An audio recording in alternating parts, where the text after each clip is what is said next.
नमस्कार। जय जय राम, जय श्री राम, जय हो बागेश्वर धाम सरकार, जय हो हनुमान जी महाराज। मेरे प्यारे सभी दर्शकों, आखिर एक राजा के यहाँ 50 बेटियों का जन्म कैसे हुआ? आखिर वह राजा 50 बेटियों का बाप कैसे बना?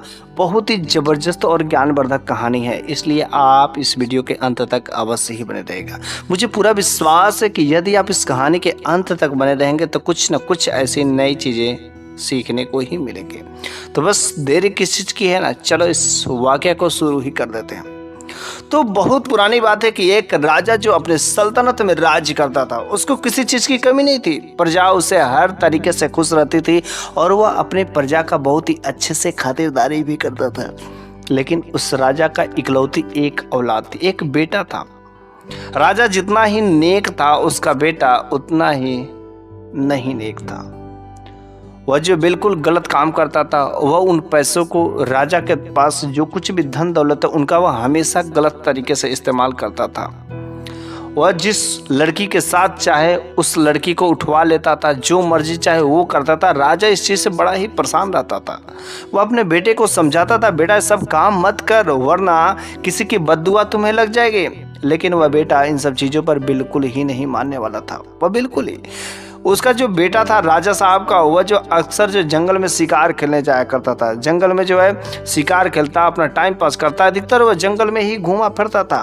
फिर जो है अगर कोई लड़की, अगर रास्ते में उसे, चाहे कोई औरत, कोई भी उसे अगर अच्छी खूबसूरत दिख गई, फिर उसे वह उठवा लेता था। और फिर ऐसा ही गजब का बात हुआ कि उसी जंगल के दूसरे छोरे पर जो है एक कुछ बस्तियाँ बसी थी, जिस बस्ती में लगभग 15 से 20 घर थे। छोटे मोटे लकड़ी के घर बना करके वे लोग रहते थे। और उसी घर में से एक ऐसा भी घर था कि जो बहुत ही छोटा सा घर था, जिस घर में केवल 2 ही लोग रहते थे, एक भाई और एक बहन। दोनों भाई बहन भगवान की पूजा पाठ करने वाले थे, बहुत ही अच्छे थे। लेकिन जो भाई था, कुछ अक्सर अपना काम काज करने के बाद जो है वह हर समय भगवान की पूजा पाठ में ही लगा रहता।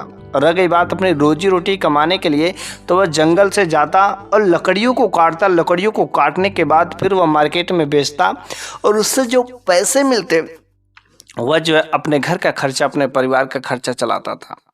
और इस तरीके से उसका खर्चा ठीक ठाक चल रहा था। लेकिन वह भगवान की भक्ति भाव करते करते वह इतना अच्छा उसके पास ज्ञान हो गया था कि वह किसी के हाथों को देख करके बस उसकी भविष्यवाणी को बता सकता था। उसके जीवन में क्या चाहिए, क्या नहीं चाहिए, उसके पास हर चीज का ज्ञान हो गया था।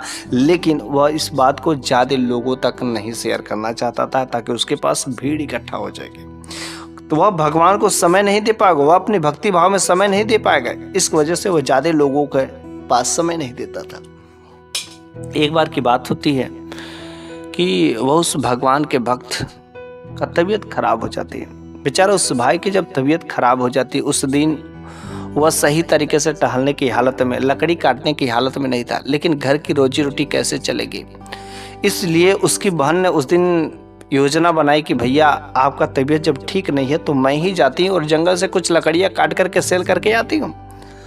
तो उस भाई ने कहा, बहन जितना हो सके उतना ही करना, ज़्यादा मत करना, जैसे भी हो सके घर की बस रोजी रोटी हो जाए उतना में ही चल करके चले आना। वह बहन जो कुल्हाड़ी उठाती और जंगल में चल जाती है लकड़ियाँ काटने। और जब लकड़ियाँ काट रही थी तो उसी समय उस राजा का बेटा जो उधर से जो है वह गुजर रहा था। और तब तक उसकी नज़र जो उस लड़की पर पड़ जाती है, क्योंकि वह लड़की वाकई बहुत ही खूबसूरत थी। क्योंकि वह अक्सर जो है समय भगवान की भक्ति भाव में दिया करती थी और वो घर में ही रहा करती थी। और वह राजा का जो बेटा था ना, जैसे उस लड़की को देखता है मोहित हो जाता है और तुरंत वो उस लड़की के पास में जाता है और कहता है, करे इन हाथों से कुल्हाड़ी, इन हाथों से लकड़ियाँ काटने के लिए नहीं है।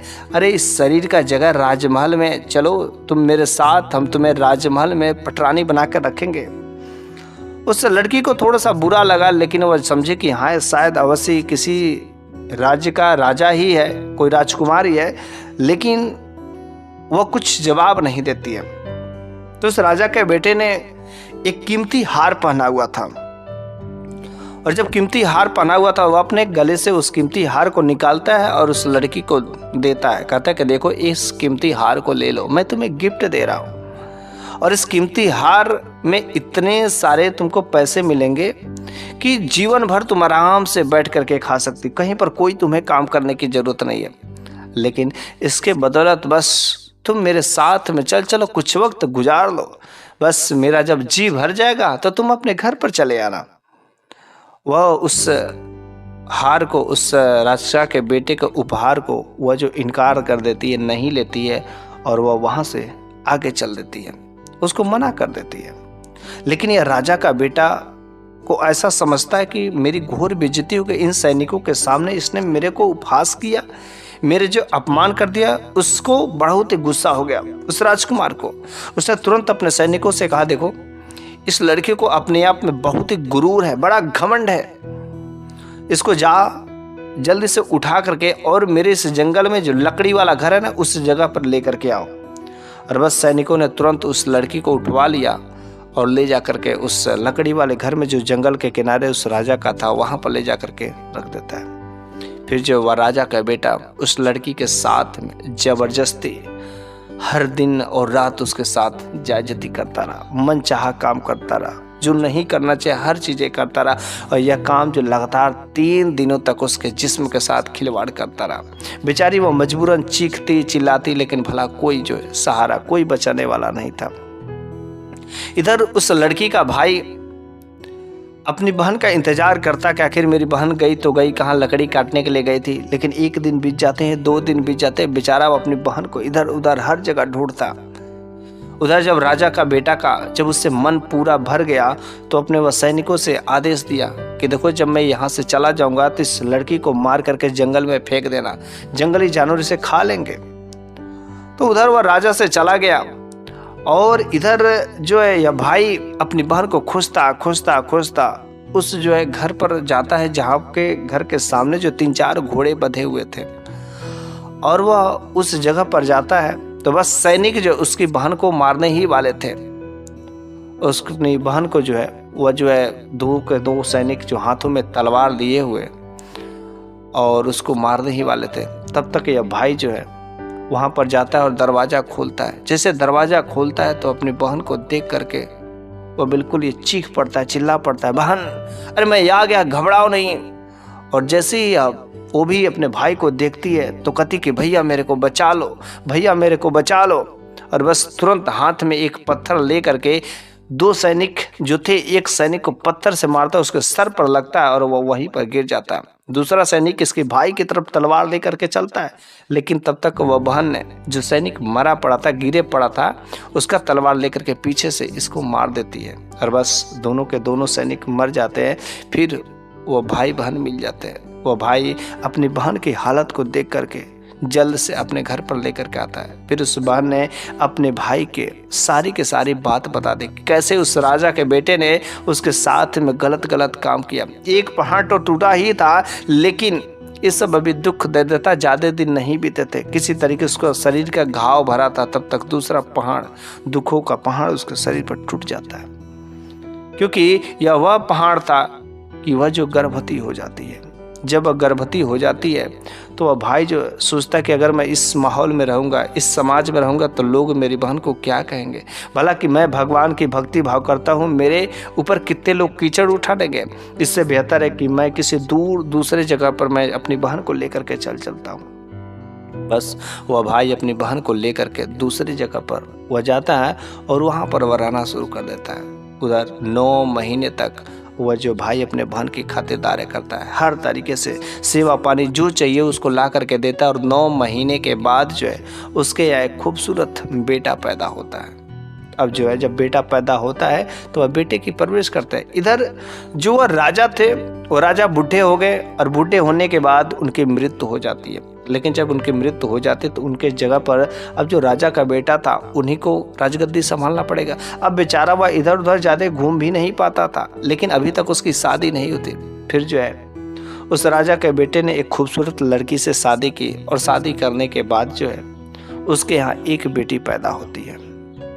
बड़ी ही पहली बेटी पैदा हुई थी। उस राजकुमार को भी, उस राजा के बेटे को भी बड़ा ही जो है खुशी होती है। लेकिन पहले के बाद जो है दूसरी भी बेटी ही पैदा होती है, तीसरी भी बेटी ही पैदा होती है, और ऐसे करते करते 4 से 5 बेटियां पैदा हो जाती है। जब 4-5 बेटियां पैदा हो जाती है तो वह राजा बड़ा ही दुखी होता कि आखिर बेटियां ही बेटियां, लेकिन मेरे को तो वारिस चाहिए, इस राजगद्दी का वारिस चाहिए, आखिर कैसे।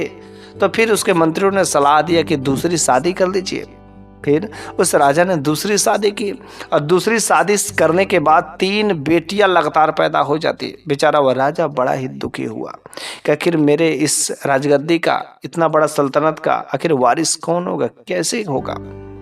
और इस तरीके से वह राजा जो है मंत्रियों के सुझाव पर जो है एक से अच्छी अच्छी लड़कियों को दे करके वह शादी करता है और 11 रानियों से शादी कर चुका। 11 लड़कियों से शादी करने के बावजूद भी उसके यहाँ कोई बेटा नहीं पैदा होता है, बल्कि उनके यहाँ कुली की कुल जो है 50 बेटियां पैदा हो जाती, लेकिन कोई औलाद नहीं पैदा होता है। अब उस राजा के पास इतनी हिम्मत नहीं थी कि हाँ कुछ और शादियां करके और औलाद पैदा कर सके, क्योंकि शादी करने के बाद 25 साल की उम्र बीत चुकी थी, लेकिन कोई औलाद नहीं पैदा हुआ था। बेचारा वह राजा अक्सर हमेशा ही चिंतित रहता था कि आखिर मेरे इतना बड़ा इस राजपाट का क्या होगा, कौन इसका वारिस होगा।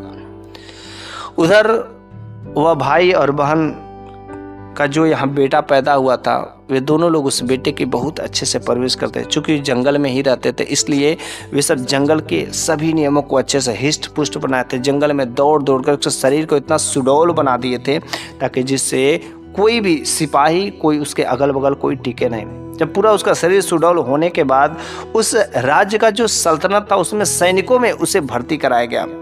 और जब सैनिकों में उसे भर्ती कराया गया, वह इतना ताकतवर निकला, वह हर चीज में इतना फुर्तीला निकला कि अकेले ही वह 10-10, 15-15 सैनिकों से अकेले ही लड़ लेता था। बस उस राज्य में जो है हर तरीके से उसका ही अब तो नाम होने लगा, और बस उस राजा के भी इलाके में चला गया, उसका नाम बड़ा ही सुना था। तो उस राजा ने उसको बुलाया, कहा कि यार मैंने तेरा बड़ा ही नाम सुना है कि तेरे बड़े ही चर्चे होते हैं कि तू इतना ताकतवर है। कहा हाँ, ऐसा मेरे मम्मी पापा का ऐसा परवरिश है और ऐसा इस तरीके से बना है। लेकिन वह लड़का जब उस राजा के पास में जाता है तो वह नहीं समझता कि यही मेरा बाप है। उसको क्या पता, क्योंकि उसकी मम्मी ने भी नहीं बताया था कि ऐसा ऐसा हालत है। लेकिन वह उस राजा के चेहरे पर दुख ही देखता है। उसने कहा राजा साहब अगर बुरा ना माने तो मैं आपसे एक बात पूछूं। उसने कहा हाँ पूछो, क्या पूछना चाहते। उसने कहा राजा साहब आपका चेहरा काफी उतरा हुआ है, काफी दुखी प्रतीत होते, आखिर ऐसा क्या बात है। बस उस राजा ने अपने दुख का सारा बयान कर देता है। उस लड़के ने कहा कि जंगल में एक ऐसे बाबा है ना जो किसी के हाथों की रेखा को देख करके बता सकते कि हाँ जो है उनका साथ में क्या होने वाला भविष्यवाणी कर सकते हैं। आप एक बार उनके साथ में जाकर के पूछ लीजिए। वह राजा अपने सैनिकों से हुक्म देता है कि जाओ जंगल में जो वह बाबा है उसको उठा करके लेके आओ। और जब सैनिक जो है उस बाबा के पास में जाते हैं तो कहते कि राजा साहब का बुलावा है। तो बाबा जी कहते कि मैं नहीं जा सकता, हमेशा प्यासा नदी के पास ही आता है, मेरे को जरूरत नहीं है, तुम्हारे राजा को जरूरत है, इसलिए राजा को ही चलकर यहाँ पर आना पड़ेगा। सैनिकों को बहुत ही बुरा लगता है और उस साधु बाबा को जबरदस्ती जो है उठा करके लाने की कोशिश करते हैं। लेकिन जैसे उनके साथ जोर जबरदस्ती करते हैं, बस उस तुरंत साधु बाबा ने ऐसे तालियां बजाता है। जैसे तालियां बजाते दोनों के दोनों 3-4 सैनिक जितने भी थे दूर जाकर के गिरते हैं। ऐसे लगता है कि किसी ने उसके ऊपर जोर से प्रहार किया। अब तो वे सैनिक किसी तरीके से वहां पर उनकी जो शक्तियां देकर के भागे भागे राजा साहब के दरबार में आते, कहते कि महाराज गजब हो गया, गजब हो गया, अरे वह साधु बहुत ही शक्तिशाली है। बस उसने तालियां बजाया और ऐसा लगा कि मेरे को कोई दूर फेंक दिया, मैं नहीं जा सकता हूं, आपको ही जाना पड़ेगा। वो राजा भी बड़ा ही हैरान हुआ कि वास्तव में लग रहा है उसमें कुछ शक्तियां है। जब ताली बजाने से इतना पावर हो सकता है तो वास्तव में मेरे को ही चल करके जाना पड़ेगा। फिर वह राजा उस साधु बाबा के पास में गया, उस भगवान के भक्त के पास में गया, तो वह तो देखते ही पहचान गए कि यही वो शख्स है कि जिसने मेरी बहन के साथ में गलत काम किया था, मेरी बहन के साथ में छेड़खानी किया था, मेरी बहन का इज्जत लूटा था। लेकिन उस साधु बाबा ने उस राजा की बेइज्जती नहीं की, बल्कि इज्जत किया, मान सम्मान किया और शांतिपूर्वक से कहा कि बताइए आपको क्या दिक्कतें हैं, क्या परेशानियां हैं। तो राजा साहब का जब हाथ देखा तो हाथ देखने के बाद जो है उसने कहा कि देखिए आपका खून ही आपका जो है राज्य का वारिस बनेगा। तो उसने कहा पर मेरा वारिस तो कोई है ही नहीं, मैंने 11 पत्नियों से शादी की और 11 पत्नियां होने के बावजूद 50 बेटियां पैदा हो गई, लेकिन कोई औलाद नहीं पैदा हुआ, तो फिर जो मेरा वारिस कैसे गद्दी पर बैठेगा? कि ऐसा काम करिए, अपने सारी की सारी रानियों को यहाँ पर लेकर के आइए और मैं उनका जो है हाथ दे करके बताता हूँ। और जब जो है उन एक एक रानिया का वह जब हाथ देखता है तो फिर वह कहता है कि इसमें से कोई ऐसी रानी नहीं है कि जो आपका वारिस दे सके। इसके लिए आपको मैं एक स्त्री से मैं बताता हूँ, उस स्त्री से शादी कर लीजिए, आपको अवश्य 100% आपको वारिस दे करके ही जाएगी। तो उसने कहा जल्दी से बताओ साधु बाबा जी, वह स्त्री कहाँ है? उसने कहा कि जाओ इस कमरे में है, और जैसा वह कहती है कि वैसा आपको करना ही पड़ेगा, तब जाकर कहीं वह मानेगी, वरना नहीं मानेगी। वह जब राजा उस कमरे में जाते हैं तो वह पीठ पीछे की रहती है, अपना मुंह जो दूसरी तरफ की रहती है, और वो राजा कहते कि तुम मुझसे शादी करना चाहती हो तो ऐसी बात क्या है कि बस मेरे को तुम एक वारिस दे दो, मैं तुमसे शादी कर लूँगा। तो वह लड़की पीछे मुंह करके खड़ी की रहती है, कहती कि हाँ मैं तुमको वारिस दे सकती हूँ, मैं तुमसे शादी भी कर लूँगी, लेकिन इसके लिए तुम्हें अपना पूरा राजपाट मेरे को देना पड़ेगा। अगर पूरा राजपाट अपना पूरा जो सब कुछ अगर मेरे को दोगे तब तो मैं तुमसे शादी करूँगी और तुमको वारिस दूंगी, वरना बिल्कुल नहीं। और राजा कहता है कि नहीं भाई, पूरा तो नहीं दे सकता, लेकिन आधा सल्तनत मैं तुम्हें अभी मैं तुम्हारे नाम कर दूंगा, बस मेरे को वारिस दे दो।